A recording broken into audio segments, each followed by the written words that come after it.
And we have spills, we have thrills, but no pills. Here at Walnut Kills, it is LuchaWorld number 37 with Vandal V.D. Drummond and Alfredo Esparza. And Kurt Brown's here, too. You know, I miss when you used to do the strongman haikus for Slam and Stand. Yeah, you know what? Well, we can't because strongman doesn't wrestle anymore, so you got to find somebody else to do haikus for. And is it final? No more wrestling for strongman? Well, I haven't seen him. I'm guessing he might still wrestle every once in a while, but it's mostly I mostly just see him like post pictures of bodybuilding, the strongman stuff and like that, and his kids, yeah. That's a shame. I really dug having him in the Lucha. Yeah. The most unlikely... Because he can't do one on Thunder. I mean, come on. Oh, God. Well, you know what... Thunder makes John Strongman look like Negro Casas. You know when Negro Casas was talking about how there's bad wrestlers? Yep. I just kind of kept thinking in my mind, man, should I mention Thunder or Pure Rope? I could only imagine what he probably would have slapped me or something. As a joke, they should put Thunder in a lightning match. Yeah. Dun. That's my bad laugh. Oh, that was horrible.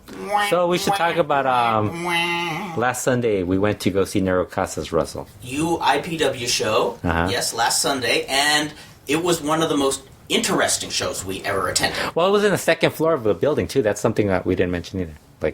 That's true. The only time I've done something like that was at Johan Plaza. That's where we had... It was like in a supermarket area or something? Yeah. When we used to do those... It was weird because it didn't seem like... It seemed like it was like... It used to be some sort of other office building. Oh, it probably was. And then like it became like... One side became a supermarket and then the other side became like a Starbucks. You probably heard us talk about the shoot-style shows we used to do, before I knew you. Like, you're like 20-something years ago. No, I usually ignore those.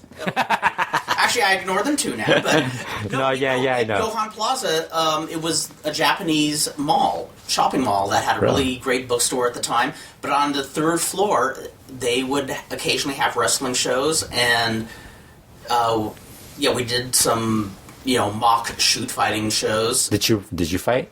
Yeah.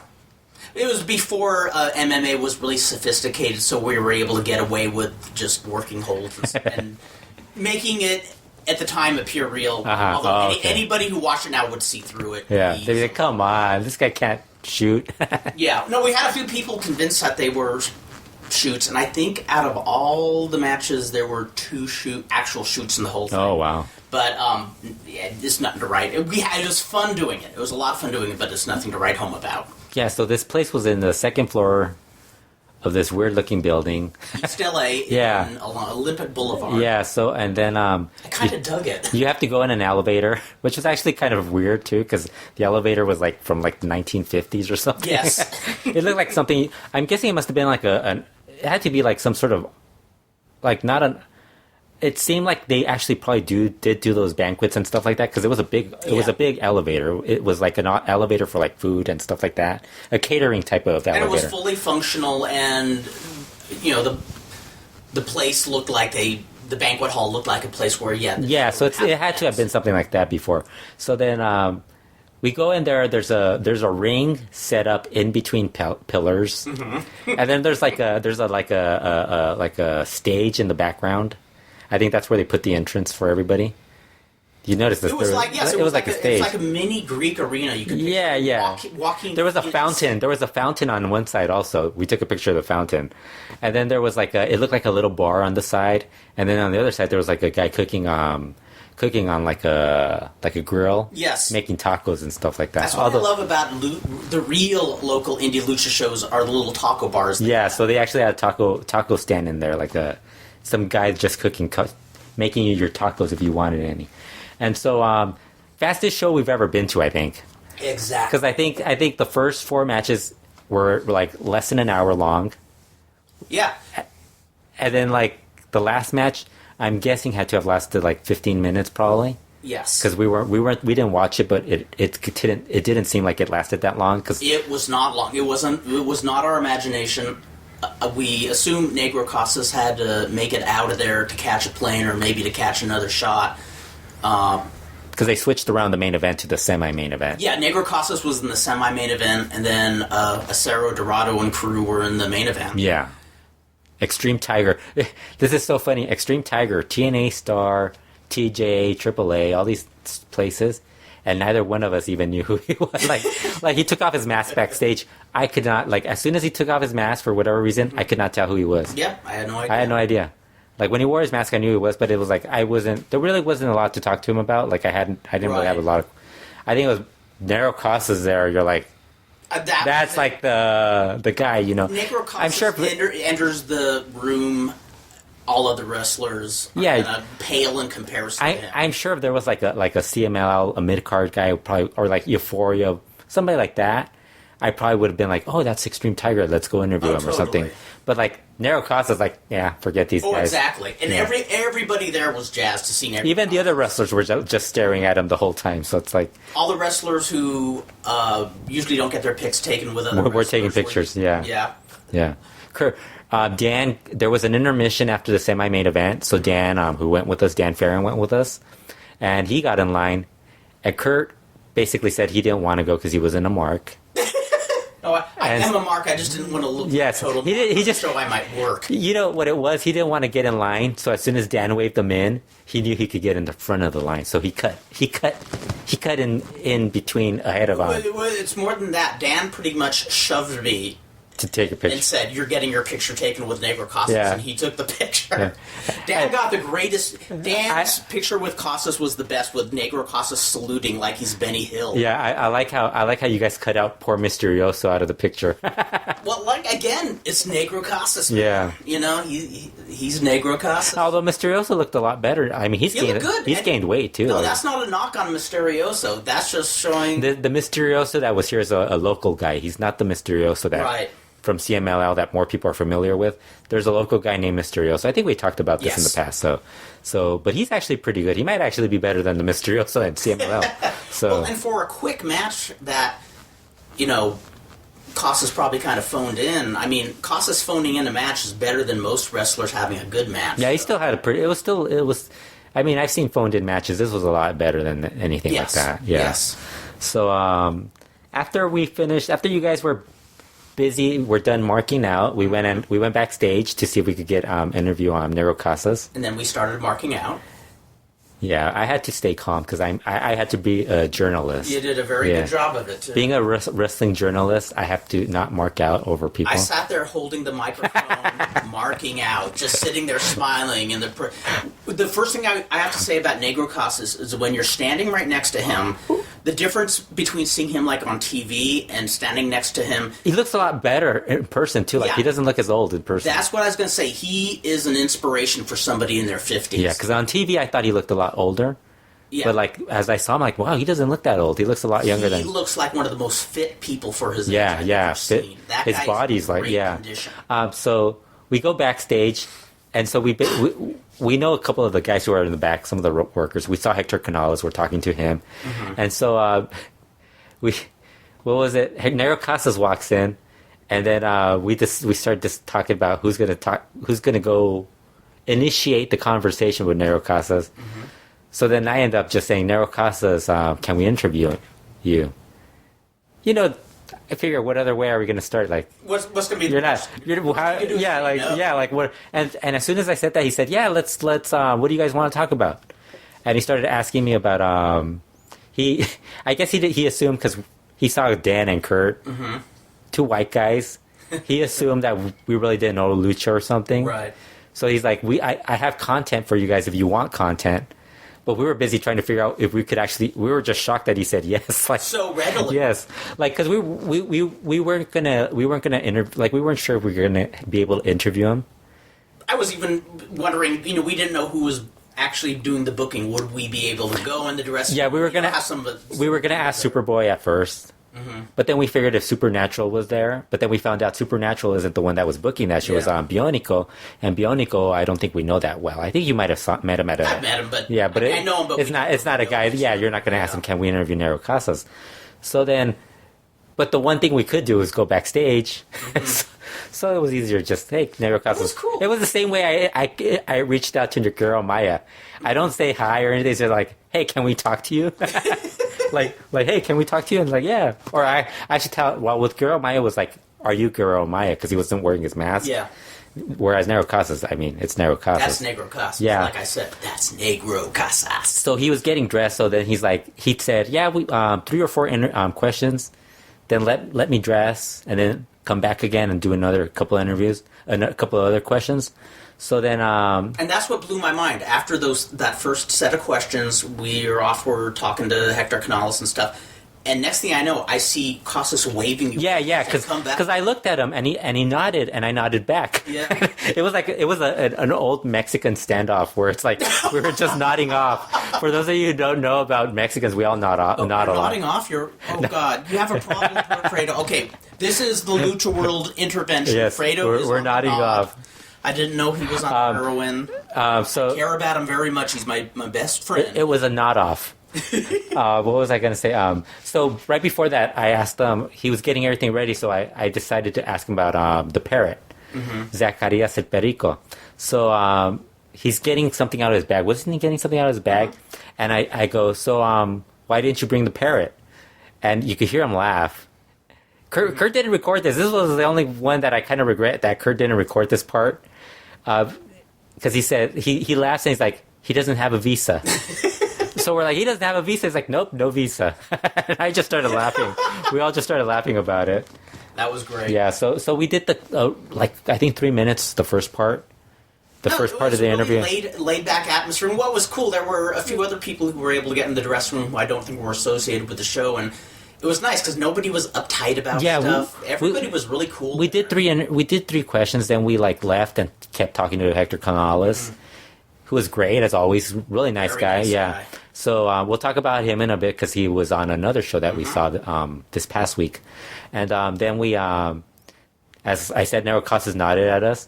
And then we lasted 12, 15 minutes talking to him afterwards. Yes, because I mean, there's some parts where I took out the part where he was telling us he had content, and where he's telling me where I mark out and tell him he's really good. But it's funny because I marked out too. It's like I've marked out big time twice this year, and that was for Pimpinela Escarlata, and we'll talk about him too again. Yeah. But with Negro Casas, it's kind of funny because we were talking about him being so good, and he was talking about how since he's the one that's actually in the ring, he doesn't really think about that stuff. He's not thinking about that stuff. He doesn't notice it. It's just what he does. Yeah. So it's just something that, and he's like, he didn't really, he wasn't he just thanked us, but it wasn't being oh yeah, thanks, yeah, I'm really good or whatever, nothing like that. Yeah. I found that weird. Even Macias was like that too. He went very modest, very. They weren't. Well, and Casas is like Terry Funk, where he could do it in his sleep. Yeah. He could just get in there without even being warmed up and just do it. Yeah. Yeah. So, what was I actually liked that he was telling us about Carbonario. Yes. He was telling us about all these guys that he grew up around in the wrestling business because of his dad being a wrestler, and then he mentioned Carbonario Galindo, and I actually had no idea he had actually wrestled Carbonario in Xochimilco. Yeah, I was wondering if he had just met him. Yeah. I was just wondering, or if the family knew him because of the... You did understand that it was that he was in the ring. Yes, I did. But he wouldn't call it a wrestling match. It was more about... I mean, we're talking early 80s, no doubt. And yeah, it was 79. I'm sure he's... Yeah, Galindo so at that point... Galindo by then was, hurting. He was still wrestling, till 90, I think.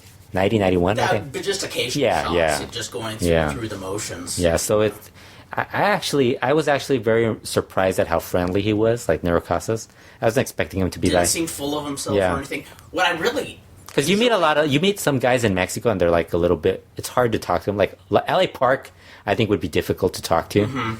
He seems very... serious. Yeah, he seems a little serious. And there's some guys who just aren't really very talkative. Well, there's always that thing where you look up to somebody, you meet them, and are bummed to find out, okay, they're great at what they do, but they're kind of a dick. But this was not the case. And you know what I liked about it? Because there was some points where I kind of was trying to tell him something, but it doesn't translate well when you're it's a joke that you might have said in English. It doesn't. When I was talking about holding the parrot's hand. And I told you that he gave me this weird look, but it wasn't. I didn't realize. As soon as I was done, I was like, "Oh shit, this guy's gonna hate me for this." But then, he paused and he kind of explained why it comes off so well, and it's because people believe it. Because he believes in it. If he believes in it, if he's passionate about people are gonna believe it. So it ends up working. Well, that's why, this is an extreme opposite example, but one of the best things that I learned from Johnny Legend, even though he doesn't understand wrestling, how to book a wrestling show, that's, we disagree. It's very cool because Johnny Legend always would let us book some of our stuff, and he booked some of his stuff. Mm-hmm.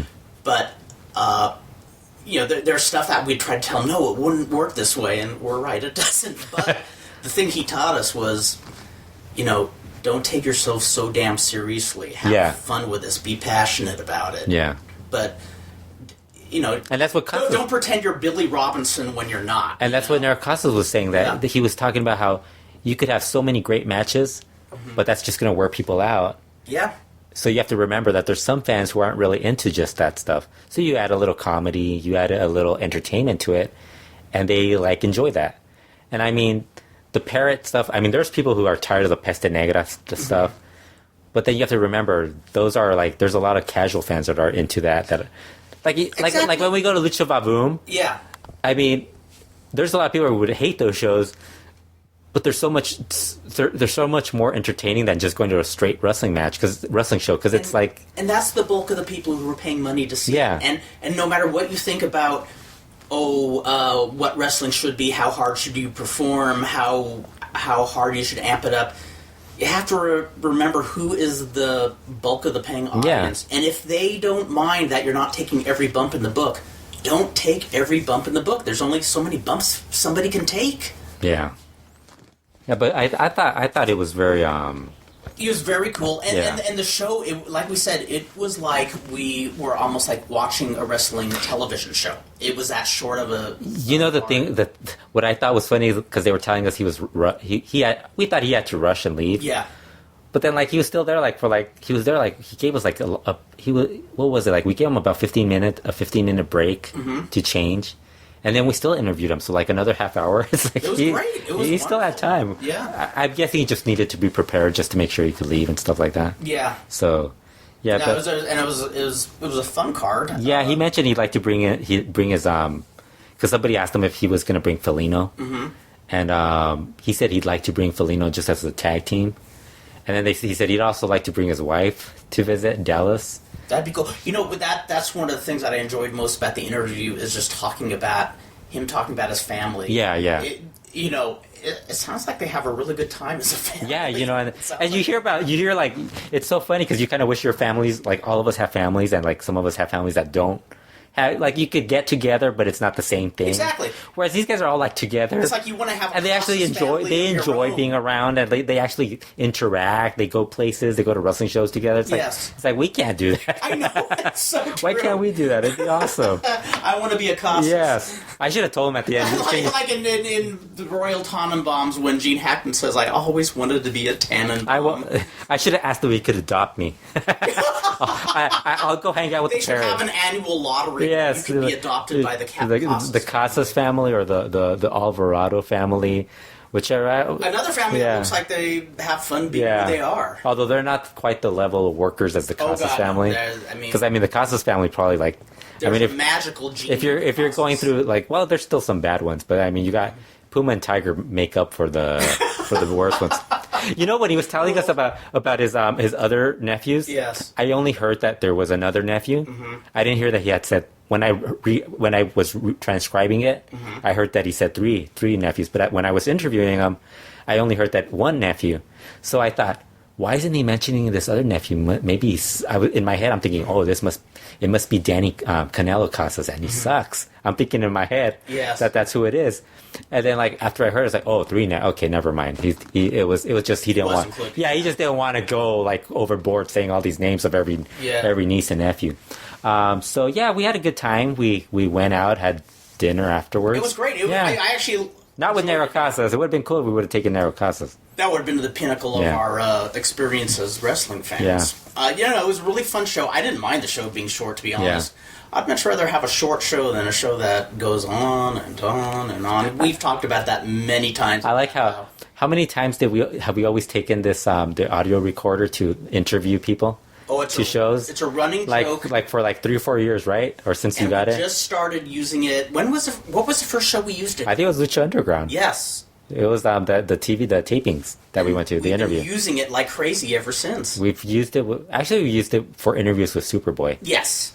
I don't think we've interviewed anybody. That was one where we went there for the sole purpose. Yeah, but I don't think I think it's just been Lucha Underground and Negro Casas. That's it. I think we got to start interviewing more of the CMLL guys as they come in. I think we should. I think it's... Yeah.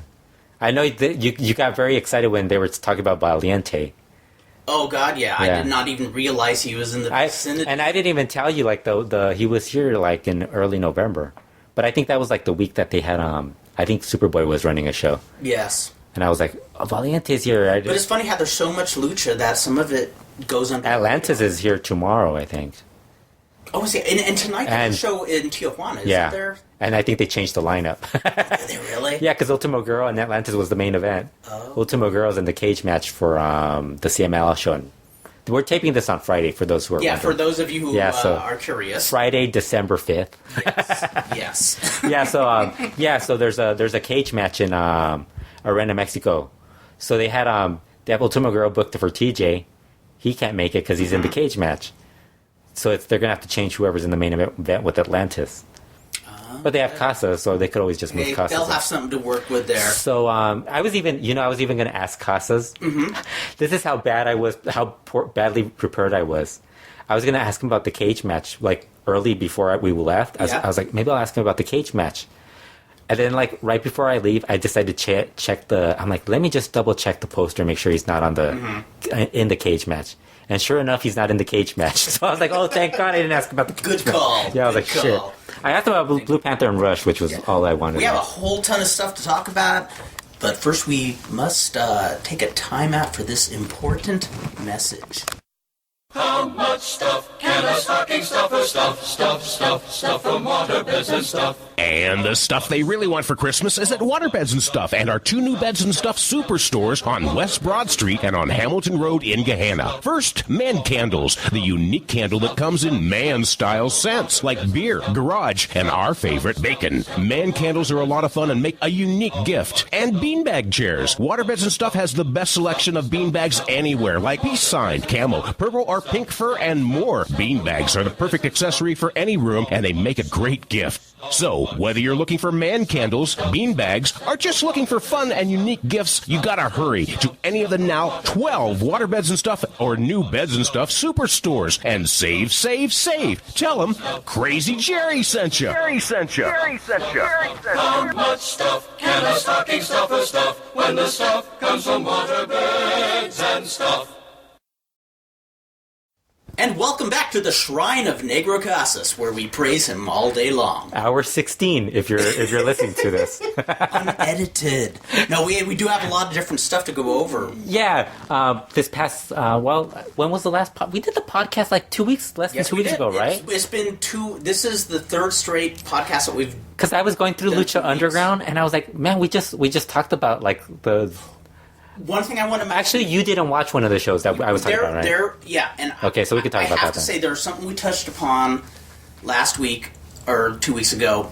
You mentioned about Big Rick's match with Prince Puma. Uh-huh. The show we went to, right? Yes, the show we attended. And, man... There are very few criticisms I have of Lucha Underground, but they really got to have this guy in shorter matches. He's really bad. He's pretty bad, you know. And you know what? He would be so cool. He'd be so cool if he came in like if he didn't wrestle. If he didn't wrestle, yeah, that would be good. But no, if he just came in and squashed somebody fast, had no defense, was total offense the whole way, and then a few weeks later somebody can get a few moves on, but it was way too long a match. Basically, if I like Lucha Underground, but for them to really get over with the, like, draw in more people, and I don't think they're ever going to do this, they got to stop with the WWE guys. I mean, they got to stop with Big Rick. And I don't mind Johnny. I don't mind Johnny Mundo, but I mean, these ex-WWE people that nobody knows. Exactly. Except for people who actually watch those shows. Yeah. I mean, it's fun. Like that Asian chick that came out, Angela Fong or whatever. And I like how everybody's like, they can't remember her name. They haven't named her on this show, but they could remember her NXT stuff. But I mean, some of these people aren't really that old. They're not popular. It's not. They're not. It's not.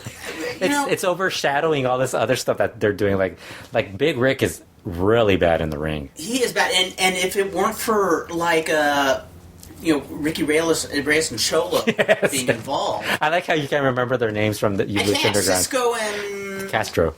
Cortez Castro. But no, if it weren't for the two of them being involved, I dread to think what that match would. But even Puma did everything he could. Yeah. But even them, I think there's you know what it is? I think I was hearing Meltzer say that he's already burned out on the show. Like he's not as interested in it. And I watched the show. I actually didn't watch last week's show until I heard him say that. I heard the podcast and then I watched the show, and I was like watching the show. I was like, actually, I thought it was really good. I liked it. I enjoyed it. I still enjoy it, but I can see somebody who's not, because they're putting like Big Rick in the matches. They're putting these guys who they're long matches, and then they have these. There's just something about Big Rick that kind of like irks me. Like it just doesn't work with him. Like he's not he would be great as a bodyguard. Exactly, as Dario Cueto's bodyguard. We've talked about that. Comes in, saves them. That's it. Yeah, or maybe come in and wrestle a match with a cigar in his mouth. Slam a guy. Yeah, and that's it. Like 911. Remember when Paulie had 911? Exactly. But have him wrestle these long matches. Like, oh god, not this guy again. Because I'm guessing there's people who are just oh, I gotta watch Ezekiel Jackson wrestle. I know. Well, of course, I'm always going to make a Titanes in El Ring, and oh no, of course I am. Well, the character of Lamoma, even though the guy who in the early 70s... This is Fredo covering his ears. Yes, Fredo's covering his ears, and you can all... you guys can all listen. You guys can all listen now. On your audio cassette tape players or your 8-track mobiles. We'll be releasing a mixtape of Kurt talking about Titanes del Ring. Even though the guy who played La Momia, who was the second incarnation of Momia, was a very, very good worker, the whole gimmick was he came in the ring and nobody could get any offense in on him, and he would strike them all down within 3 minutes. It was a 3-minute match, and then after months of this, finally, and of course it would be Martin Cardigian, who figures out that the mummy has a weak point, and that's in his lower back, the lower lumbar region. But you could do that, like Paulie would know what to do with a Big Rick. He would just have him, like you say, do the 911 thing, and the worst thing is that they have him in main events. And then what I don't know if anybody else has noticed this. How many of these fans? You're not on Twitter, so you probably haven't noticed it.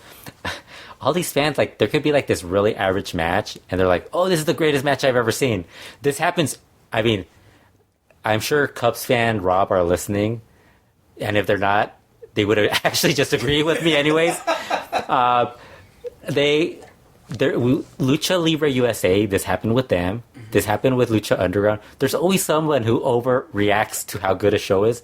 It's a good show. Why do you have to overreact to it? I mean, just enjoy it. I mean, but there's some people who are just making it seem like this is the greatest match I've ever seen. And it features Big Rick. It's probably not the greatest match you've ever seen. The one thing I will say is we did hear those "This Is Awesome" chants, and for those of you listening who are hearing "This Is Awesome" stuff in Lucha Underground, that's basically Vampiro trying to force all the fans to yell out, "This is awesome." He was leading them then. You were there. I don't remember that. I'm not going to. He was there leading us. He remember he got up and kept doing it, telling us to yell. He was all pissed and everything because we wouldn't cheer. They never. That's why they never showed. For those of you wondering where we were, they never showed our side because we never cheered. Yeah, we just kind of sat. We just sat there. Scott Snott made a cameo in the 5th. Was this the 5th episode or the 6th episode? Six. Yeah. Scott Snott made appearance. So Scott, if you're listening, you finally got caught. You were found out. You were found out on camera. What was the other thing? Was there anything else from that show that you liked? Well, again, I think is Big Rick your big complaint? Big Rick is my big complaint. I didn't see the match involving Chavo and Sexy and Pentagon. Oh, this past week. But when I saw it the week before, that's my only other complaint is it works, but that match was actually pretty good. It was pretty good, but again, you didn't watch it, right? I think they should make it Oh, you mean the tag match? Yeah, the tag match. Yeah, I'm referring to the singles match. That was Chavo versus Sexy Star. We were there. And that was one. Yeah, we were there. We saw it. I remember that. But the thing I keep thinking is, you were there. And you were hearing me say, "I told you so." Remember? I was groaning the whole time. Yep. But that's because I was watching. I was checking out Melissa Santos. That's why. You wicked man, you wicked man. No. The only thing about that match is, again, they should have edited it down. It just went too long. I mean, it's a cute gimmick match, but that wasn't that long. Seemed like a long match. Chavo versus Sexy Star was like 2 minutes, and then like they Pentagon Jr. and Phoenix ran it. He spent so much time holding onto her hair and stuff like that. It wasn't that long. It felt like a long time. It wasn't that long. It was a lot shorter than you're remembering. Okay, well, I got to stop taking. What was the other thing that was on that show? I don't even remember now. Well, there was the second. I'm like show. Already like a week ahead of you. There was the second Drago versus King Cuerno. Yes, where they I like how remember when we were at that show. I was trying to look at his tattoo to make sure. I remember that. Yeah, yes. Phantasma. You're probably thinking, man, Fredo's weird right there. What's up with him looking at guys' tattoos? Frito's a freak too. Yeah. What can I say? I actually like that feud for some reason. Although I'm not sure. Like I dig Drago. Was he the one that did that finish where he like does the roll up and then like turns it into some other? That's a cool finisher. And I loved how they teased that for the finish a second time. Yeah. Yeah. Lucha Underground. Overall, I'm enjoying it a lot. Are you as concerned as I am about Katrina licking these guys' faces and whether or not she's going to get some sort of illness from that? Yeah, I'm really worried about that. But I think what lucky guys. Yeah. Oh, Mil Muertes squashes Famous B this past show. That's right. Oh, you watched it, right? Yeah. And so Famous B supposedly was the one that lost. But I would argue that he won. Because he got licked by Katrina. Yes. And you see Famous B? He opened up his mouth. I don't want to. You got to watch it again. I did not know. You got to watch it again. I think we're gonna have to call him out on that if we see him on we do. We gotta get a. We're gonna have to ask him if he was trying to tongue French kiss her or something. Oh God, that's funny. That's funny. I'm serious. Go get a close up look. You guys will see that he actually opens up his mouth. And they actually made mention. Yeah. Matt Stryker made mention of the Flying Santino. The Santino brothers are now officially known as the Flying Santino brothers. Yes. Joey Chaos and Mongol are now the Flying Santino brothers. Yes, they fly. They fly. They're on trapezes. Yes. They do silly little backflips. I want ant skins. I want to see a T-shirt called the Flying Santino Brothers with Chaos on a trapeze or something. I love it. Are you listening, Joey? Do yes, it, please. Do it, please. I mean, come on, Matt Stryker actually came up with a T-shirt design for you guys. Totally. Now, I actually find the Pimpinella debut? Yes. Did you hear Matt Stryker when he was talking about other luchadors with other wrestlers with feminine sides? He Adrian said Street. He mentioned Gorgeous George, Adrian Street, Ricky Starr, and The Miz. I didn't catch that. Yes, he said The Miz. He said The Miz. It was hilarious. That's funny. I was cracking up. Now, as far as like narrators, like where are you at this point with the team of Stryker and Vampiro? You know, it's weird. Like sometimes I hate both of them. Sometimes I hate one. Sometimes I hate the other. But it's like they're not bad enough where I don't like it's going to upset me. Because I've heard so many bad announcers. I mean, the JBL's on. If you watch the 3 hours of Raw, there are some points in there's some points because I mean they're bored out of their minds doing 3 hours, where they just sound like they're so disinterested. Yeah. And so it's hard for me to like say these guys are the worst because there's moments where the Raw guys sound bored out of their minds and they sound worse than these guys.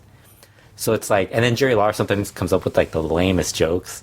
Oh God, I know. So then I know it's that's like kind of his it's gimmick, like but it's like nobody's really that good, like basically. No, and well, okay. Here's my question: You're still watching the ones with Hugo? There was a show I think 2 weeks ago where it was preempted. They changed the time. The one where Phoenix wrestled Pentagon, I think. Yes. They switched it by a half hour. I think you might have caught that because you get the show also on that channel, right? Yes, I only get the Spanish show. So did you notice it? They changed the time or something. So I didn't watch that one, so I don't know. And then it's like, why watch it twice? I know. So Well, it's the like- only reason to watch it twice is if you speak Spanish and you can. But even if my Spanish is limited, even though Hugo is very good at keeping it dumbed down for people like me, but his enthusiasm can make something not so exciting look palatable. I watched it. I think I watched it last time, not this past week, but like a couple of weeks ago. Might have been last week that I watched it. But I mean, I was watching a lot of wrestling. So I was watching, we'll talk about this later, the AAA live show. Then we were going to go see Negro Casas, and I was like, that's a lot of wrestling. Yeah. Yeah. Oh, and Cadena Tres is now on YouTube. So Is it really? They have a live feed of the Saturday shows. Ooh. So it's like, dude, how am I going to have... And they're going to run, I think, we'll talk about this later also. If you watch too much, it's not going to be enjoyable. Yeah. Even No, but it's pretty good because they're going to have it, she said, on Carbonario tagging. They're teaming up a lot. So that sounds... worth going away for. So with Lucha Underground, you know, it's funny because I think Brian asked Steve, wasn't it like a couple weeks ago before Lucha Underground started, that everybody was raving about the Lucha Azteca show on CMLL. Yes. The CMLL Lucha Azteca show on Azteca TV. Well, that show's had a couple of like really like not this. The show from like 2 weeks ago, which was really bad, with Mr. Niebla's drunken appearance. They aired that? Yes. They aired that? Yes, Oh it was my really bad. Lord. I actually have to rewatch it for the recap. Okay, I do have a DVR, so I'll have to see Yeah, that. it's funny because he like falls out and just stays laying there the whole time. Oh my God. And then there's stuff that goes on like where he just sits on the corner, and I think Casas and Felino decide not to let him back in. Wow. So they're just like, they just go in and do all the work. That was the other thing. I watched that before we went and interviewed Negro Casas, and he was talking about the guys who clown around. And I was thinking, dude, you team up with Mr. Niebla, so but I thought I don't want to be. He's being such a good guy. I didn't want to bring up any of this Cool. stuff. Yeah, totally. I'm sure. Well, also, I think again, you're talking. He differentiated between having a passion for something where you can do something silly and you make it appealing to the fans. Yeah. To just going through the motions, like you don't even enjoy what you're doing anymore. Yeah. That's when it looks. Negro Casas was bad. Mr. Niebla was just drunk. Yeah. Nothing. Yeah, it was bad though. Yeah. That's one of the problems. And you know what? As bad as I like to blame Mr. Niebla for that, CMLL records what? They run the 5 or 6 matches from that show that they could pick out of. They could edit. They could have edited that out and put in a different match. They could have put in a lightning match. They aired the women's match, which was. It's amazing. Maybe that's why Mr. Niebla was drinking. No, actually, that was alright. That wasn't. You know. Well, it's funny. I remember hearing. I think it was the Brian and Vinny show a while back where it's a good year or two ago, where they talked about that they aired an old pay-per-view where Kerry Von Erich was just hammered, and it was like more than obvious. Even to the uneducated fan, you could tell he was out of it, and it's like, why air that? Yeah, you never know. I mean, there's a lot of stuff that guys do in wrestling that you kind of have to second guess. And we'll wind up with Lucha Underground here, but which is what I like about Lucha Underground. Getting back to Lucha Underground, we just went off tangent on drunk people. Yeah, we did. Well, but I thought it was a nice segue, you know. Not nice, but no, the thing I like about Lucha Underground is this. It's one of the first times I've seen a wrestling TV show so smoothly edited. You know, from all the vignettes to the opening to the closing. I mean, whether you dig the whole concept or not, they put effort into editing this show. And you know, it's kind of funny because you have a lot of people who say, "Oh, it's too movie like or too Hollywood looking like or whatever." But then, like, if you've noticed, a lot of the promotions that have tried to bring back wrestling, they all kind of use that a similar. It doesn't look authentic. It doesn't look real. It doesn't look like Mid-South wrestling. Right, you know what exactly. I mean? Like, I remember when I would watch UWF, and the show would open with, like Devastation Incorporated attacking, like, the Freebirds as they're walking towards the or Dr. Death or whatever. There was a show that they started where, I'm thinking it was Dr. Death and Terry Taylor were walking to the ring to get to wrestle their match, and Devastation Incorporated attacked them. So you're getting these fans yelling, you get this loud noise and stuff. You don't get that feel from wrestling in nowadays. You don't get like you don't get that feeling. You get it more like it's more storyline. You have to see the backstage thing, how it got to that. It's never anything surprising. Right. You know it's going to happen. Like, I know Johnny Mundo's going to run in and help this guy, or Puma's going to help this guy. We've been watching long enough. We know the formula. Yeah. And a lot of people do. Yeah, but plus the arena. The arena looks like it's not built like some guy's just going to randomly show up and attack you. Yeah, exactly. I do have to say the Johnny Mundo interference in Prince Puma's match from episode 5 looked every bit as cool as it did. Yeah. I'm so scared he's going to hurt himself doing that. But anyway, we have so much more to talk about, and we want you to first listen to this really important message that we have nothing to do with. The Young Seducers. Someone once said that the best time to go looking for love is right after school lets out. I'm going to show you why, with a little help from my friends. Get ready. The Young Seducers. Come, let me show you Lisa and what she did to the football player. And then Angela and her friend, the gas station attendant. You'll have to ask the piano teacher about Susan. But Judy you can see for yourself, along with Ingrid and Rosemary and Ellen and Mary and me. All the young seducers, all for you, all the way. I promise. Don't miss The Young Seducers. From Hemisphere Pictures in color, The Young Seducers is coming. Grown-ups think they are so wicked. I guess that's why The Young Seducers is for adults only. And we have returned, and we hope you all learned something important from that last message. So, Fredo, AAA news, apart from Lucha Underground. AAA news, Guerra de Titanes is on Sunday. Hopefully we put the show up before then. We don't know. They actually never announced. It's going to be in pay-per-view in Mexico, but not here. Mm-hmm. But there might be a slight chance that they might leak out they might air it live feed.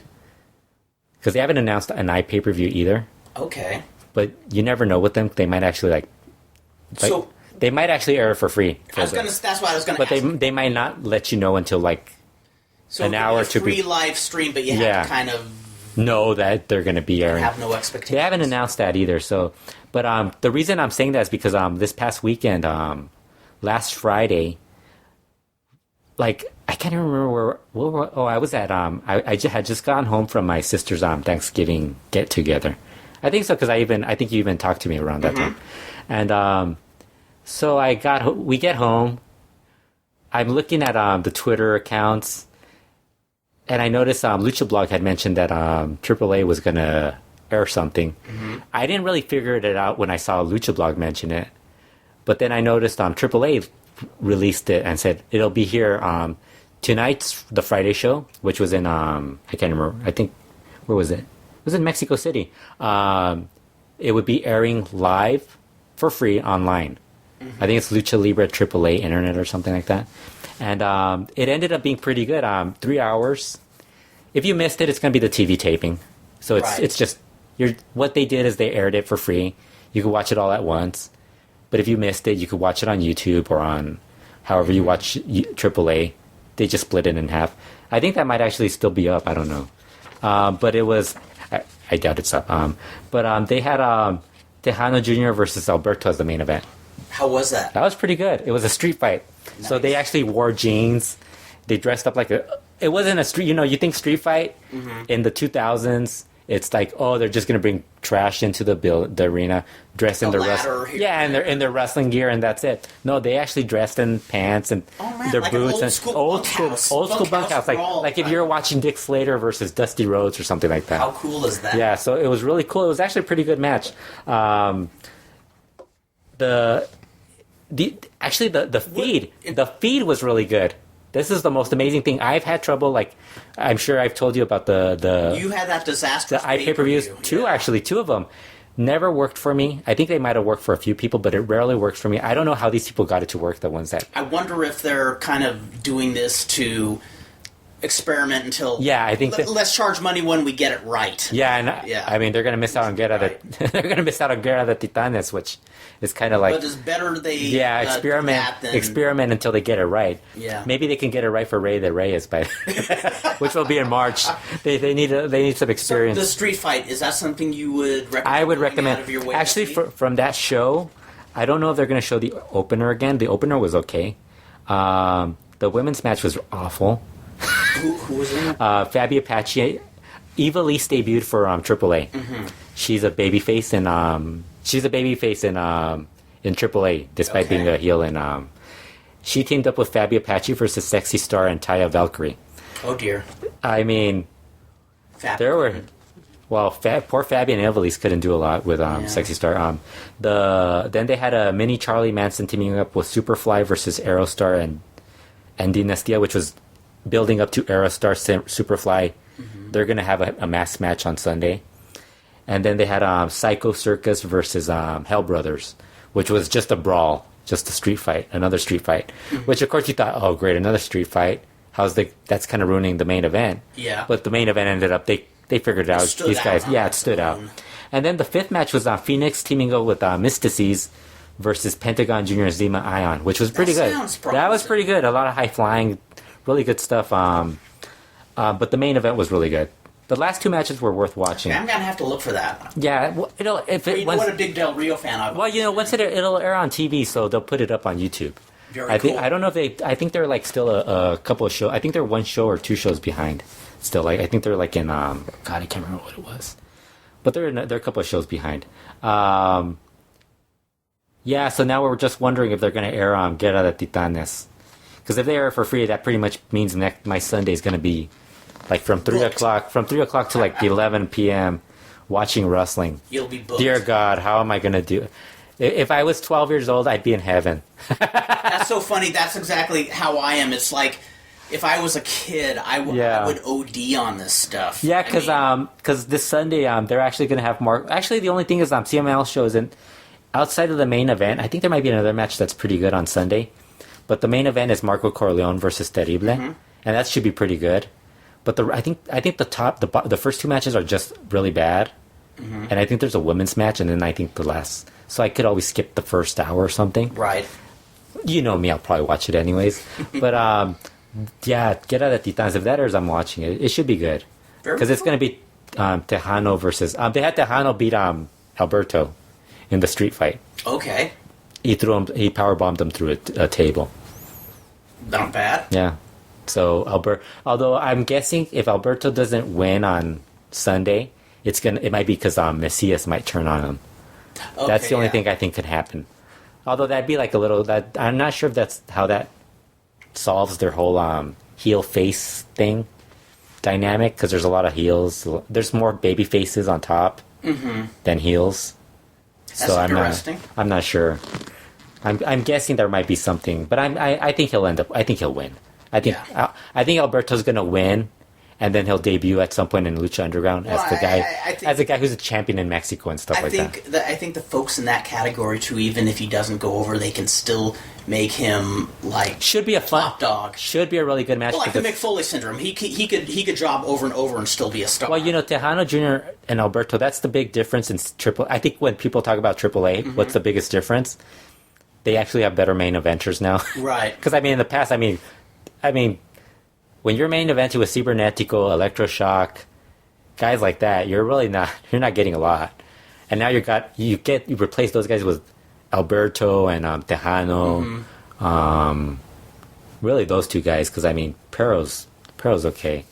Have you seen that bump he did on one of the recent shows? No, I'm almost scared to ask. Oh God. Perro does this thing where it's a trios match and he comes in for La Parca.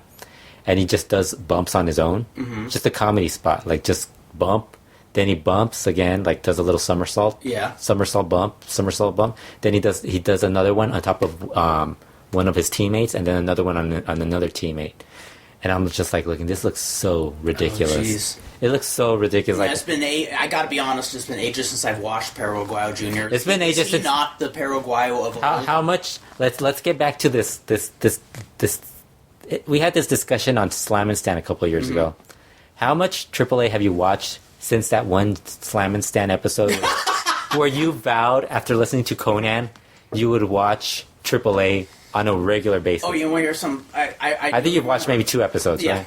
Yeah. Yeah. Very little.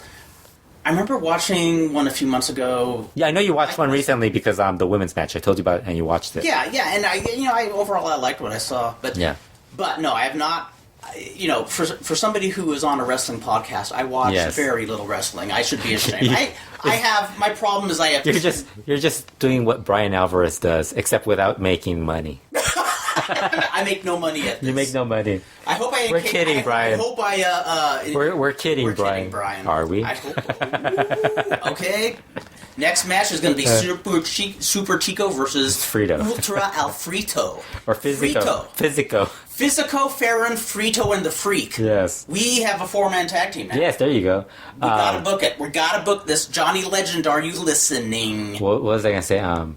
Yeah, but I mean,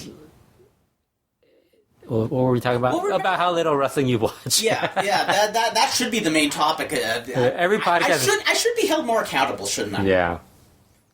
I don't want to like make it sound like you're not watching a lot on purpose. But... I have too many interests. Yeah. I'm all wrapped up in a book about Edie Sedgwick. Have you heard of her? No. She was one of. I don't read books. That's why I watch wrestling. That's why I have time to watch wrestling. You watch wrestling. I read books. Yes. Now there should be a gimmick right there. No, she. I still haven't. Speaking of Larry Madisick is in the hospital. I still haven't finished his book. Oh yeah. And I probably should because I mean he's in the hospital. Definitely. Get well wishes to him. Yeah. I mean, What's going on with the Figure 4 Weekly Wrestling Observer crew? I mean, well, you said Steve Sims. Steve Sims was It's scary. Yeah. He said it's not. He said it's nothing too serious.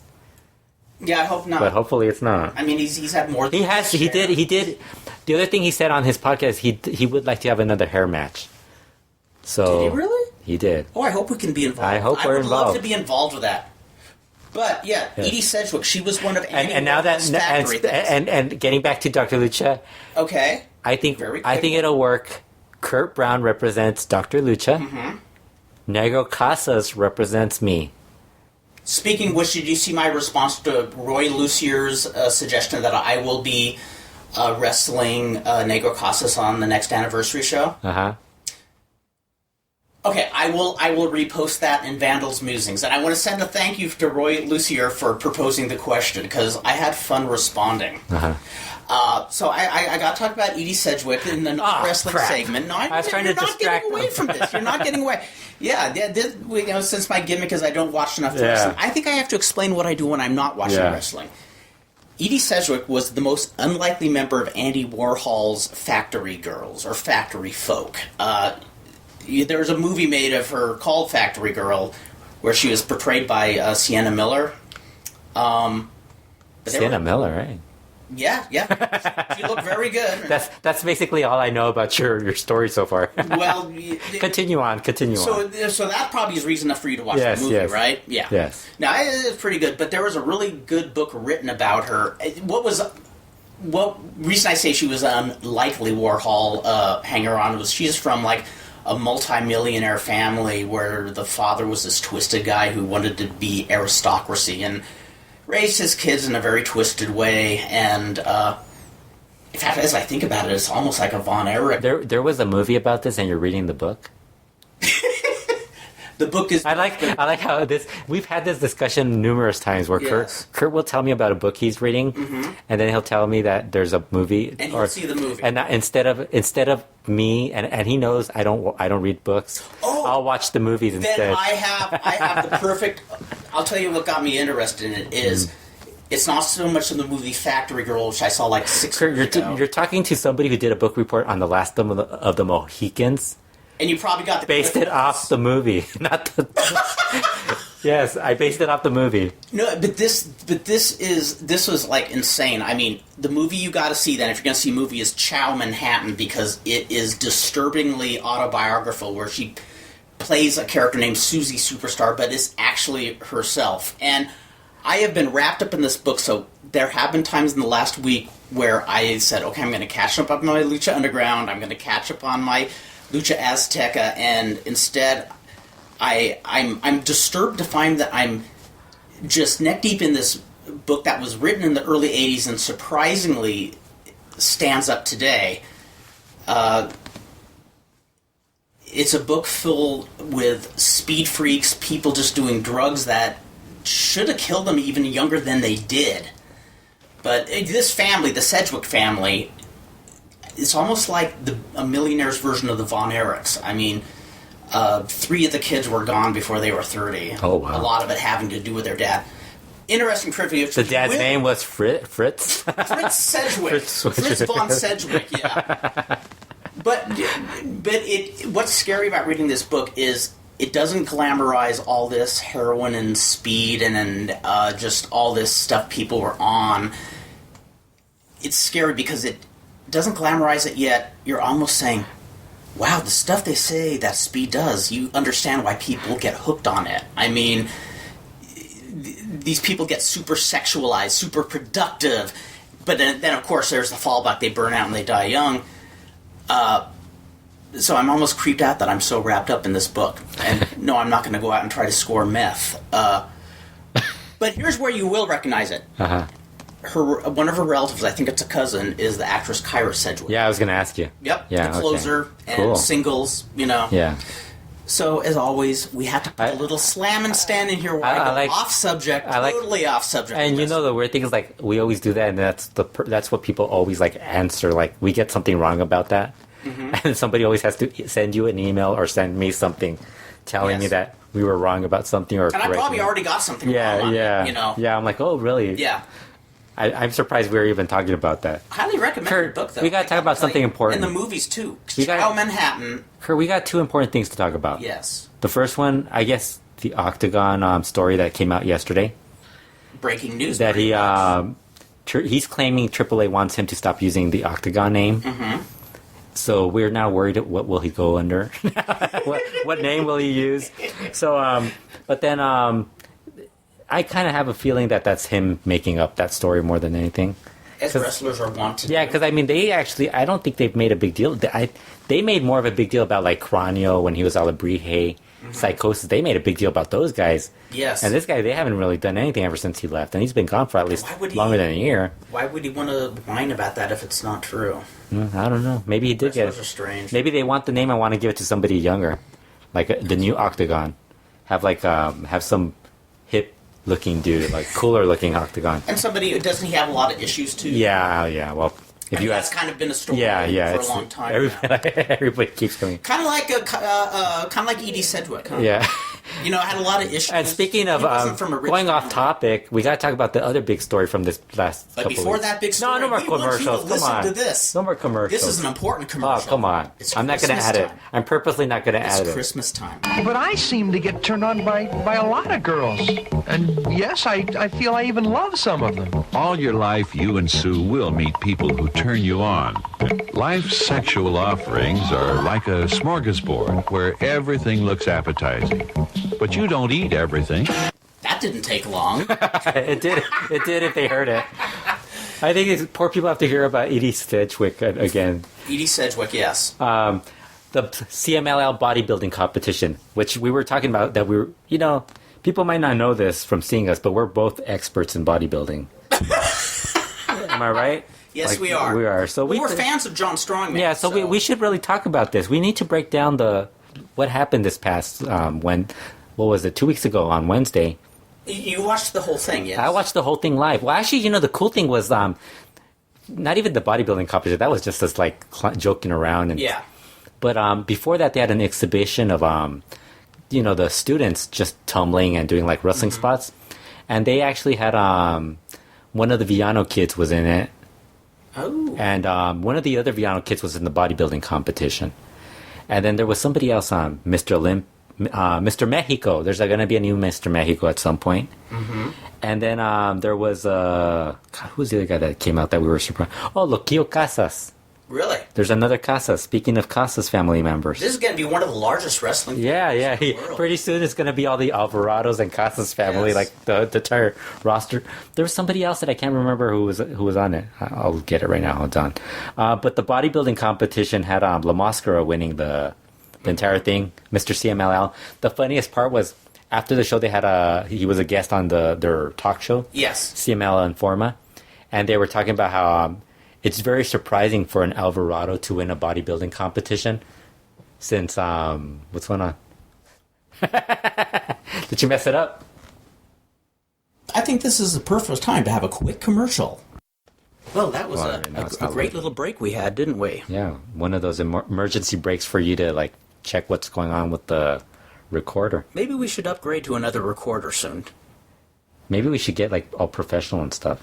We should. Hip Hop Man was the other one that was in the... I was going to ask, an Argentina boy. Yeah, an Argentina guy. What I was going to say was about La Mascara. They were very curious because he was... he's part of the Alvarado family. Yes. The Brazos. So they asked them... they were kind of surprised because most of the Brazos are all chubby. Mm-hmm. So they asked him what was up with him. so then he kind of said, hey, yeah, people joke about that with me all the time. He's like, but you know what? What people don't realize is my uncles, when they were younger, were a lot thinner. They were. I saw them. Yeah, they weren't as thin as he is. No. They were like husky guys. If you showed a present day fan a picture of Brasso de Plata when he's that's the one that's the most. They would be shocked. He's the one that's like gained a lot of weight. Like Yeah. the other two kind of youths, they got the bellies, but you could tell they had the body kind of like. They just got the pot belly, not the Right. rest of their body still looks. No, I'm jazzed to say I saw them in '82 when they were in LA. Yeah, so then he said, yeah, they were. What people don't realize, they were built better when they were younger. He's like, at some point I'll get fat just like them.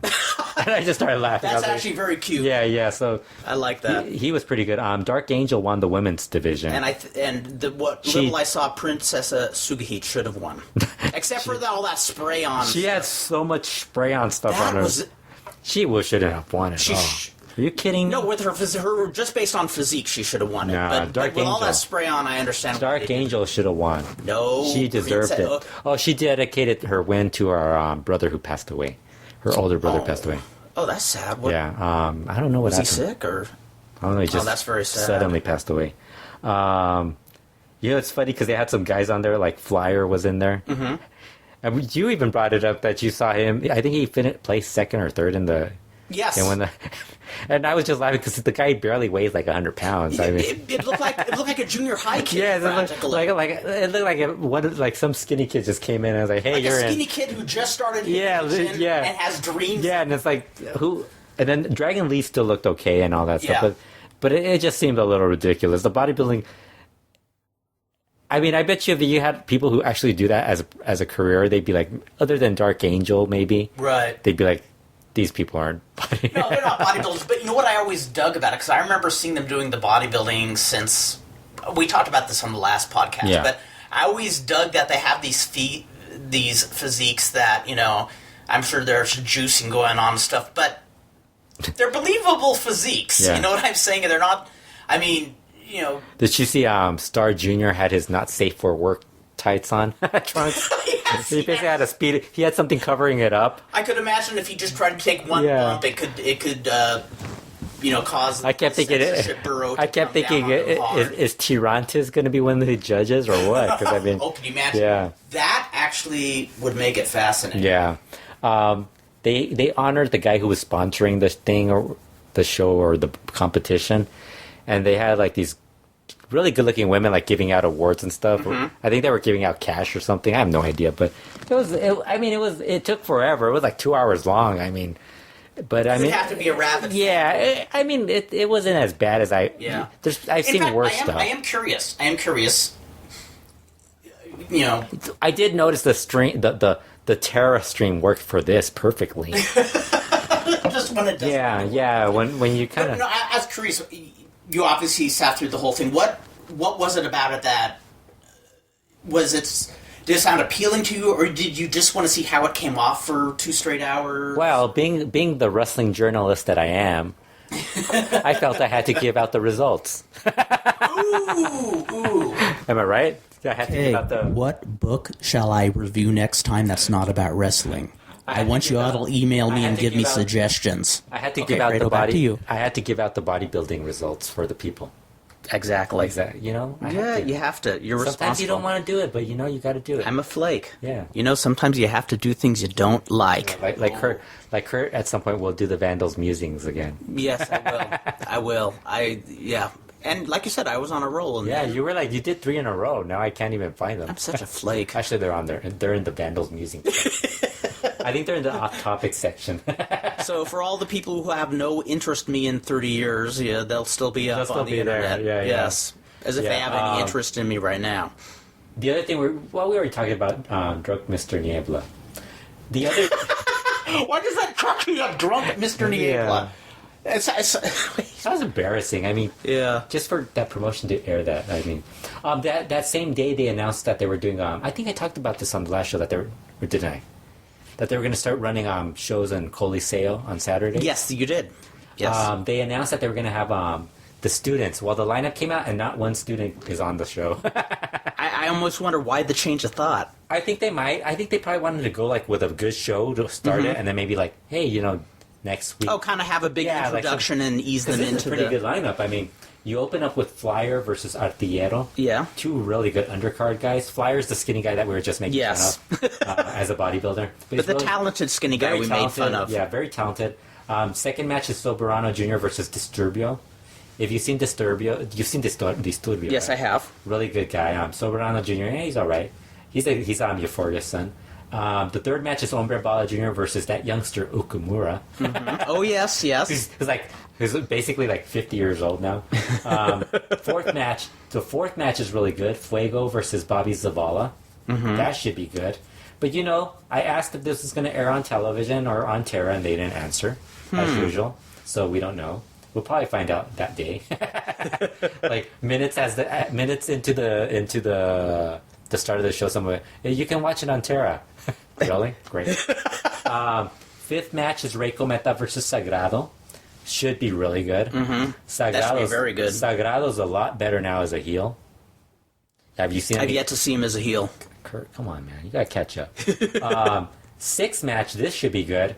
Delta and Guerrero Maya Jr. teaming up versus Hechicero and Hombre Sin Nombre. Hombre Sin Nombre still doesn't have a name. Wow. Should have gone with Cachondo. Cachondo? Yeah. That was a name that they wanted that they joked. What is Cachondo? Cachondo, very amusing. I don't know what in what's that? Oh God! When I looked up the term in English, it gave me a British term. Really? Yes, I was like, why the fuck is it? And I couldn't remember. I was like, what the fuck is that? It gave me. It just said very amusing, but it's something worse. It means cat weasel. Cat weasel would be awesome. Yes, it would be. Why don't? Well, and you'll see that. You'll see a reference to that in Vandal's musings. Seventh match. This should be really good. Mascara Dorada, Stuka Jr. Titan versus Barbaro Cavernario, Hefesto, and Mephisto.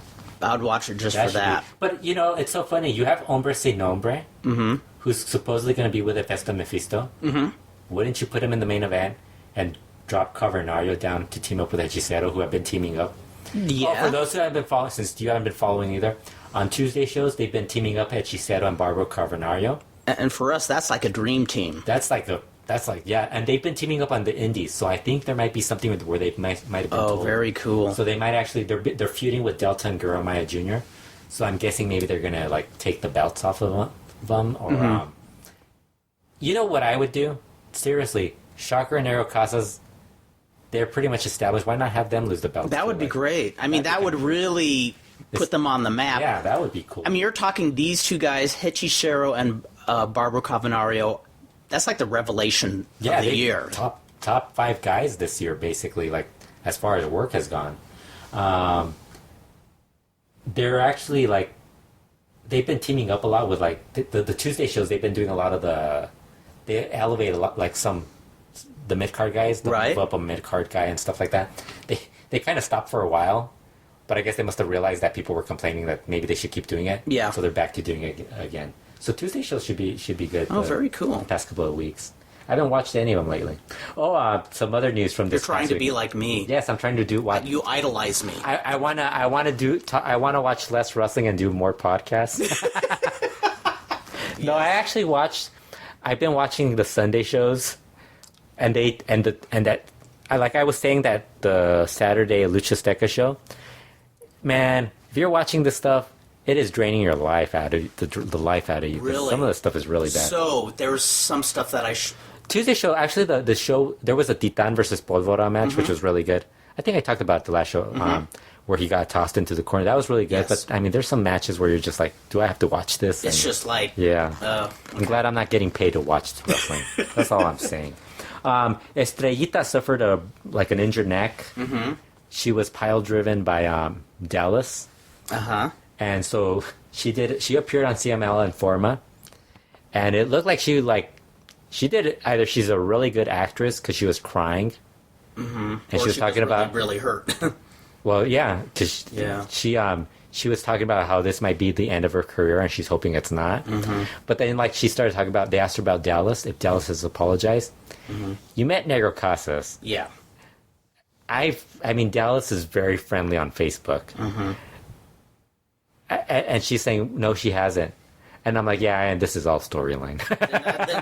then props, she did a great job. Then props to Estrellita. Yeah. The only disappointment, it would have been funnier if it was, and I think that's why I think we were all kind of a bit fooled because maybe has she shown up in her dominatrix outfit, maybe we would have been like, oh, this is all storyline. Right. But since she wore a jumpsuit, I thought, okay, maybe this is serious, I got to be honest, I like it when it can still fool me. Neck brace, and jumpsuit. Yeah. Then I think it might be serious. It might not be a work. But if she was wearing a neck brace and a one of those things where they have outfit, the neck brace and then they do. Oh, you gotta watch. You gotta see the highlight, the clip. I don't know. I'm guessing they're gonna air it when she gets pile driven. Everybody's pointing out at the pile driver, but what people don't notice is that when Dallas pile drives her, she gives her the atomic wedgie. It's like I so much force. That her trunks just go inside of a. Oh my god! And it's painful. It's like holy shit, poor Estrellita. Like both the neck and the ass. Yeah. Oh my god, the glutes. I should say. We actually saw Rush. We also got to see Rush's leg. Oh, you told me that was pretty horrific. Yeah, right? they decided to show actually this was on Facebook. On it, I think it was. I can't remember which Facebook page it was, but Chris Zellner had mentioned that he saw it on Facebook. Somebody retweeted it. I think Sombra must have retweeted somebody posting it on Twitter also. So what did CML decide to do? We have to show you guys a clip of this on our TV show, on our internet show. And it was very graphic from what you said. It's the fucking leg wide open. It's like a scene of from CSI. It's like fuck. Now they're missing out on something. Obviously, he was under anesthetic when this was happening. Yeah. They should have put the camera to his face, because I bet he still has a very cool, swashbuckling look to him, unconscious even. They should have showed him like the leg wide open, and then him yelling at the camera stop taking my pictures as I'm getting an operation. But it just looks. I mean, this is a Mexico thing because people are so it's just a weird thing with Mexico. Well, that's like same in Argentina. I saw they'll show you dead bodies without a problem. Yeah. There was that comedian. Oh, what was his name? Olmedo, the one who I knew about him because of him getting Martin Cardigan on the map. The guy who played Capitan Peluso. I'm Mexican. Remember, Kurt. I'm Mexican, but I'm just talking about. I know, but for those wondering, I thought Kurt wanted me to answer the question. I was like, no, I don't know, because there was another famous comedian who just passed away this past week. So Chespirito. Yes, I actually knew who he was, but no, this Alberto Olmedo, he died because he fell off a balcony. He was goofing around. A bunch of people saw him in his hotel room, and he fell off a balcony and was killed. And they actually show his body with his eyes wide open, and that threw me for a start. And I realized a lot of countries are less shy about showing graphic stuff than we are. Here, you would never see that. You would just see a blur or something, they would put that little pixelated Yes, thing. yes. But over there, it's like, fuck, why are you showing this stuff? When Oro died, they aired it weeks after. Yeah, they still air it. Like, They do, yeah. They still air it. So what are your thoughts of Chespirito passing away? Are you sad? If you haven't heard, I would love to. For those who don't know, I mean, if you haven't watched Spanish television, he's all over the dial on Spanish channels, like nonstop. Yeah, I bet you even if I never watched Lucha Libre, I would have recognized who he was. Well, that's what he was Chris reminded me that when Galavision, when CMLL and AAA, and I think it probably going back to like 2003, 2004, before it went out, it left Galavision. Mm-hmm. I think Chespirito was on right before it, right? It was, yes. Yeah. When I used to watch on Channel 34, Lucha Libre, or was it, I think it was Channel 34, but one of the Spanish stations, because I was always surfing Spanish stations just to find... The hot babes.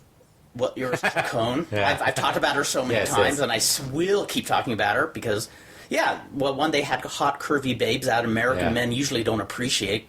Yeah. But Chespirito I saw all the time. Yeah. And Chespirito was one of several characters he played, right? Yeah, Chespirito. Yeah. I think that was more of his nickname.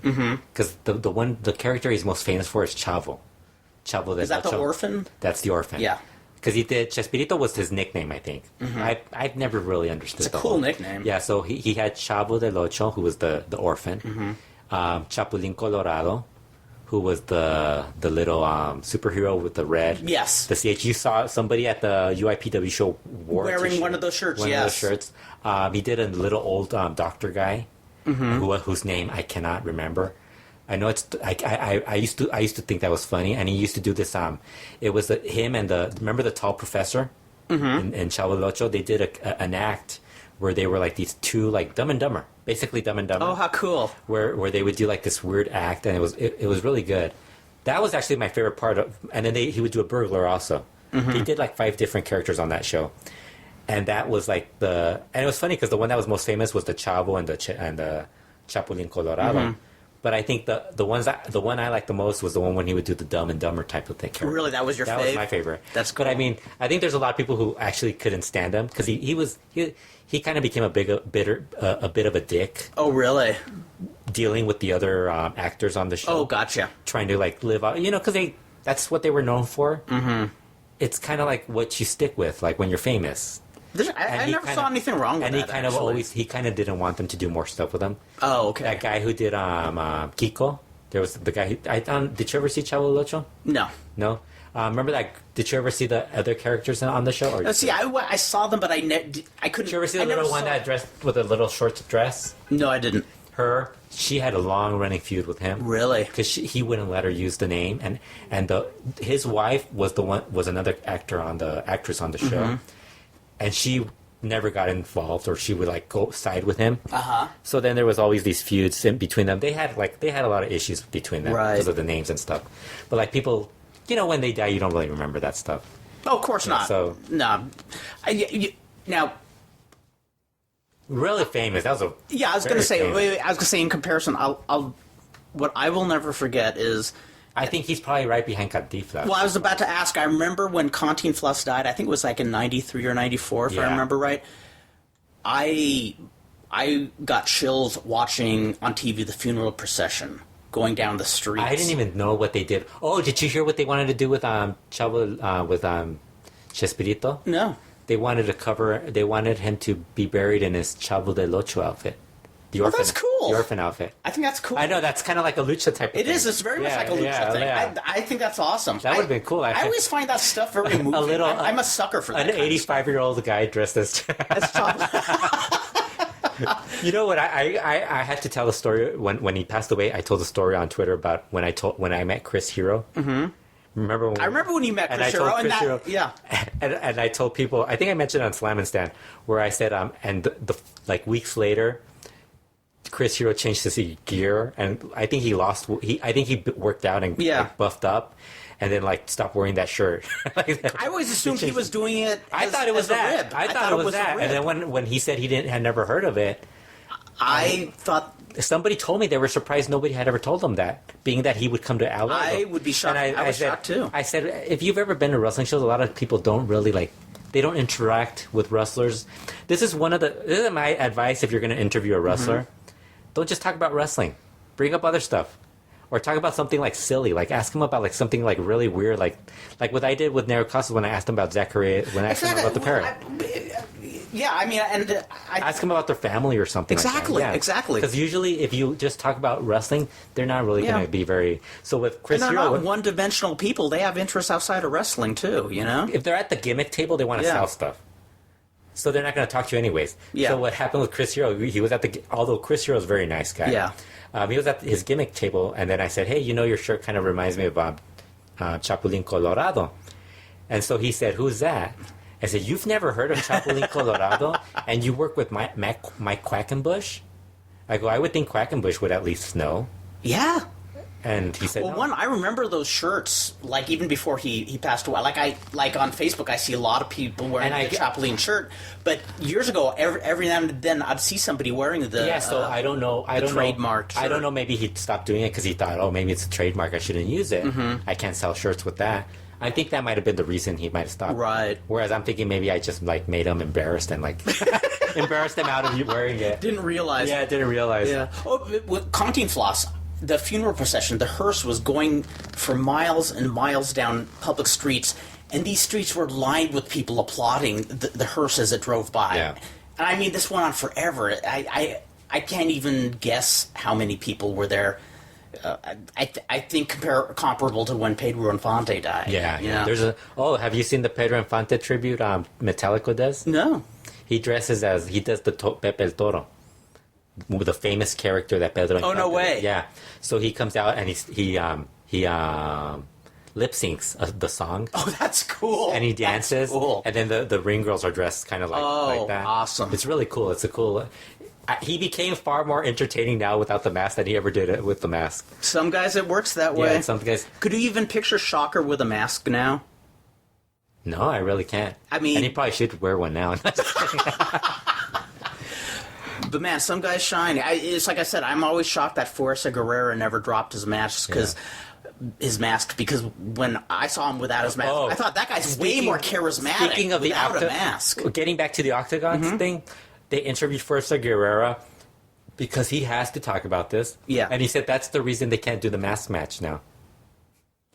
Really? Yeah, he's using that as the reason why they can't have the mask match. I'm like, dude, if that was the reason, wouldn't you do the mask match? I would think you would. Yes. Yeah. So he just comes up with a bunch of bullshit. Yes. Yeah. He should start DJing like his son. Who went to this DJing. Him and his girlfriend, although his girlfriend's hot, so can't really. See. The other big match, the other big news for this month is Chilanga Mask. Actually, it's the other group. Lucha Memes is running a match where it's. I think I might have talked about this last time. Did I? Maybe not. I don't remember. I don't think so. This doesn't ring a bell. Negro Navarro is teaming up with Que Monito. Oh, I'm sorry. Yes, now that you say that. What? I don't think I said it. I think I might have we might have talked about it on our way to to interview Casas. Because I told Casas, I asked Casas about it, and he kind of just nodded, like, yeah, they are. Negro Navarro is teaming with Que Monito, and Black Terry is teaming with Zacharias. Now that I want to see. Yes, we were talking about it on the way to the show. The end of it is going to be, it's a submission match, where the only way the one can win is by submission, but the mini has to be involved in the submission. I love that. So apparently, some indie guy said that wrestling now isn't as good. Lucha isn't as good because you have the mascots and the ring girls and guys doing clown stuff, and so everybody they're just like, oh yeah, he's right. I'm like, dude, the guy's just doing it because he's not getting booked or something. Right. Yeah. He's not a very good worker anyway, so it's like, yeah. I mean, there's nothing wrong with the mascots. There's nothing wrong with it. So I told the promoter was all upset about it, and I said, I don't think he understood me exactly what I told him. I told him, if Negro Navarro, Negro Casas, and Black Terry are okay with mascots, everyone should be exactly. Okay. I go, there's no reason for fans or wrestlers to be upset about it. You know what? We're not going to go back to an age where, they're trying to pull a Luthez where let's pretend everything's a shooting, let's be real serious. And even back then, Jack Pfeffer was coming out and saying this is all a show. He went even the classic days there were opposite extremes. You know what I want? I want Zacharias to turn on Black Terry, and then they can have a three-way with where Zacharias decides he's going to bring Negro Casas. Oh, that would be sweet. And then Black Terry has to bring in a surprise mascot and have it be like Mihei or something. Oh, that would be sweet. Or they should do that gimmick that wrestlers sometimes do where they disappear under the ring and they tear each other's masks off and put it on each other's face. That would. Well, none of them have masks though. Yeah, it's not detachable. They'd have to put the whole costume on the other guy. It would kind of kill the whole thing. I just want to see the. We can dream. I just want to see the pictures of Black Terry like holding hands with. Oh, totally. I'm going to tell his son, tell your dad he has to hold the parrot's hand. Yes, to the ring. Do. I'm going to tell him. I got to tell him that. I got to give you some kind of homework because I usually have. That's going to be my assignment. Yes. My assignment is going to be to ask Black Terry Jr. to tell his father to hold Zacharias Perico's hand to the ring. Yes, that works. You must. Now, before we wrap up this episode, I do have to ask you. You see how I am when I drink a lot of coffee, right? Yes. Now, what if I was part of the Andy Warhol troupe and they shot me up with methadone and I popped some pills and was all... You know, Dan's probably thinking, man, Kurt, this is before Fredo's time. Oh, you got to learn about this stuff, man. This is some of the... I think I barely know about Andy Warhol, like just from the...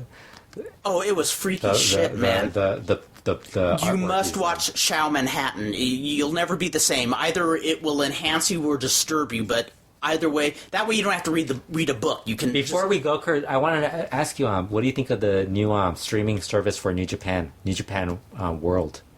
I might watch it. Maybe it's $8.99 a month.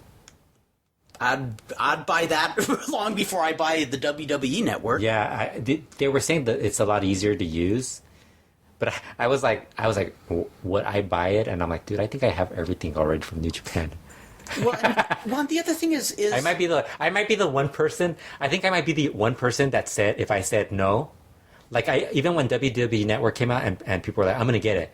And when I said I'm not going to get it, nobody even like argued. Oh, it's a bargain because they're like, right. Fredo has practically everything. They can watch. I still want to go. I want to go through all my Mid-South DVDs and just rewatch. Well, you have so much that you still have to go. Smoky Mountain Wrestling. I have basically the full run of Smoky Mountain Wrestling, Mid-South that I want to go through. UWF I want to go through. CMLL, all the lucha stuff that I have. I've already seen that, but I mean. Yeah, if I was going to go through my old stash, I think I'd go through New Japan. I have a lot of that stuff. It's like I have so much stuff. It's like I don't really think I need a streaming service to watch this stuff. If I was going to pay, I'd much rather pay for that than. But then again, I don't have this hang up about seeing a live streaming. I don't mind watching it a week or two after. Yeah. You know, and that's how I am too. It's like it's like when they said it, I'm like, well, let me think. I have to watch CMLL's Saturday show. I'm watching Lucha Underground. I'm watching CMLL on Terra. I need to find the time to watch Cadena Tres. I have to find the time to watch this other show from Guadalajara. I have to find time to watch AAA's shows. Yeah, I don't think I'm going to have time to watch other stuff. Otherwise, you won't have a life outside of wrestling, you know? Yeah. Well, man, that's very depressing. I should... Oh, and the other thing that I want to... what are your thoughts on CM Punk's what he said? You know what? No comment. I don't want to go into a big long thing about it because everybody else, and with reason, is going into it in depth. But I got to say, biggest news story of the year. And when I listened to Dave Meltzer and Brian Alvarez's coverage of it, right, shortly after it happened, well, I'm going to be keeping up on it. This is fascinating news. You have a battle of two stubborn egos.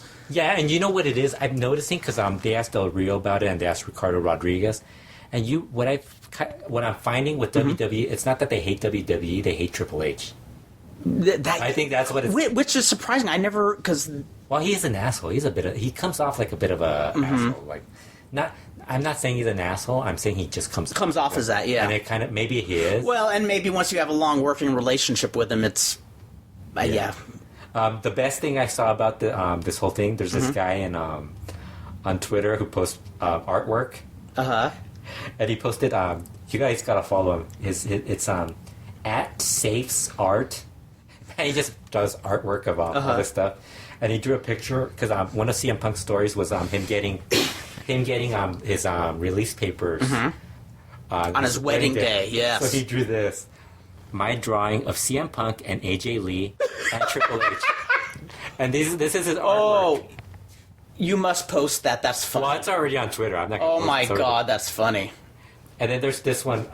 Seth Rollins was interviewed by Chris Jericho, and then they posted a picture. And this is so funny how this is now. The show ends with this. This one's hilarious. Hold on. It's loading. It's loading. Should I This is- talk about Edie Sedgwick some more? Oh, let me make it larger. For Edie Sedgwick, quite the Warhol Factory This girl. is his picture of Seth Rollins and Chris Jericho. That's Doesn't Jericho funny. look like that guy from The Goonies? Doesn't he? He does. Look at him. He does. The picture. Oh my God. Yeah. That's hysterical. I think this guy. I don't know if he's like. Maybe it's a kid and we're making jokes about it, but it's hilarious. That is I funny. dig his stuff. Like That is fun. That is Yeah. fun. It looks like something you see on Conan O'Brien. Gotta thank Master Republic for finding that for us. That is very cool. Yeah. Well, we've covered a lot of ground from CM Punk to bodybuilding to Edie Sedgwick to many other subjects. To bodybuilding competitions. Yes. Keep watching Lucha Underground because it is the most bitchin' thing around right now.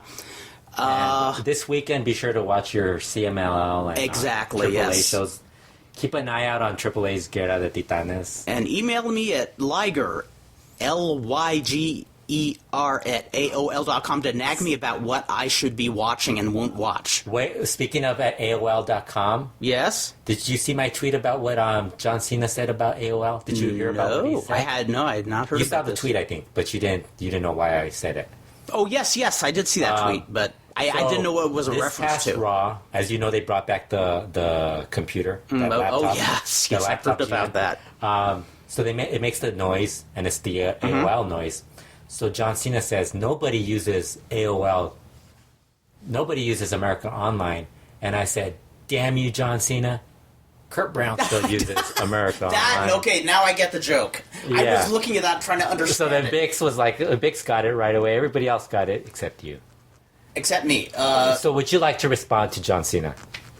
I would like to respond to John Cena and say there are only 3 people I know who have had the same email address for the past 20 years. And that's me, Elena, and my brother-in-law, Amph. And you all use AOL? We all use AOL, and we've used the same address. That's how old we are. We're antiquated. You know, that's impressive. I'm kind of shocked myself. Because usually when you sign up for something, you don't want to use your own AOL. Maybe that's why, because you guys don't maybe sign up for stuff. You're not signing up for stuff that you don't. No, we don't. We don't. Whenever they say, "Would you like to receive emails from us about these special offers?" I say, "No, I wouldn't." For certain stores, usually say, "I'm going to use this email because I don't want them to send me junk mail." Exactly. That's But probably that's why I stick with it. And plus, you didn't have to sign up for like Blog Talk Radio, TalkShoe, or did you use your Liger at AOL.com? I use it for most things, but I just limit what I'm going to sign up I kept creating for. accounts just for those. I was like, I don't really want to deal with them. The reason I don't do that is because I have the worst. I've done it a few times, and I have the worst habit of losing passwords and forgetting how to access it. Yeah. So I stick with one. You know, I'm getting geriatric on everybody here. Yeah. You know? So we'll come back. We'll do another show before Christmas probably. Yes, we will, and it'll be totally Yeah. bitchy. And then after that, we'll probably start interviewing guys because January there's probably going to be some people coming in. And that will be. We totally might actually get bitchin'. somebody pretty big. Yes. Brazo de Plata. We're going to get He's Brazo big. Plata, Alberto Del Rio, Rey Yes. Mysterio, Hulk Hogan, Ric Flair, Punky Boy. Punky, the returning Lucky Pierre. Yes, exactly. Who doesn't speak? Who CM Punk? We'll get an exclusive interview with CM Punk, where we'll ask him about everything, but not except wrestling. But ask him if he wants to mellow out with a joint first. Yes. Actually, well, Conan. Eric Bischoff. Conan interviewing CM Punk. Yes. Yes. Gold. Gold. Let's keep naming all these. Jennifer Lawrence. We'll get Jennifer Lawrence on the show. We'll get Batista. And Mark Lawrence. Mark Lawrence. Yes. Who's that? Oh, the announcer for World You're Class? from Dallas. You're a world-class boy, man. You grew up on that. Mark Lawrence. I'm like, what? Finally, I get to tease Fredo about not knowing the and then we'll reference. get, Finally, it's about time. We'll get all these guests, and you guys will like this show even more. Yes. And You'll be addicted. you guys will get annoyed at the fact that they won't talk about wrestling. Yes. But we'll always talk about lucha, so. We'll always talk about lucha. Lucha is always here. So until then, how shall I wind this up? Shall I say the right hemisphere of the brain short circuits the left hemisphere? And then the left hemisphere short circuits the right hemisphere, and... Say it, Fredo. I don't know the rest of it. Bing. You're there. I think you forget that in Slamistan I always was gone by that point. Yeah, he was on narcotics. I was on uppers. We're gonna push this Warhol thing to the max until Fredo learns about that. I have to educate. I have to mentor some people here. So until next time, have a good time, my babies. We'll see you next podcast.